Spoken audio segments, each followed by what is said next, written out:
随着疫情升温，民众出现咳嗽、发烧等症状，大多会联想到新冠肺炎，但会引起这些症状的，也有可能是台湾10大癌症当中排名第9名的淋巴癌。淋巴瘤意思就是说，从淋巴这种细胞所长出来的肿瘤，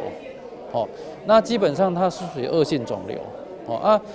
我们身上到处都有淋巴细胞，所以淋巴瘤它可以在我们身上几乎所有地方都会发生。全身上下都与淋巴相关，而淋巴癌的种类有很多，其中常见恶性程度颇高的弥漫性大 B 细胞淋巴瘤就占了淋巴癌当中的50%，且病情发展速度通常又快又猛，短短几个月就有可能有生命危险。弥漫性大 B 细胞应该是不论你诊断是第几期。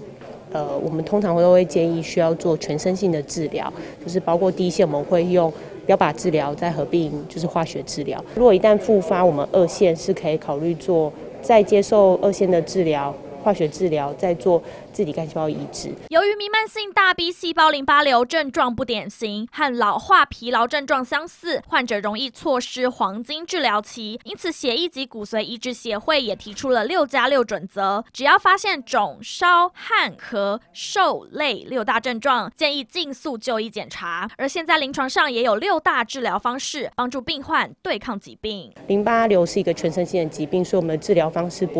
比较不会有手术这一部分，主要还是以全身性的治疗为主，包括化学治疗加标靶治疗。有一些病人可能可以做局部的放射治疗、自体干细胞移植、异体干细胞移植以及就是细胞治疗。6种治疗方式对症下药，可以让弥漫性大 B 细胞淋巴瘤整体的治愈率高达70%，10年存活率可达4.52%，且随着细胞治疗问世，占30%以上的难治和复发患者渴望获得控制。因此，医师也建议大家掌握黄金治疗期，并且积极治疗，才能争取长期无疾病的存活，夺回人生的主导权。人间卫视陈云婷、陈奕轩台北采访报道。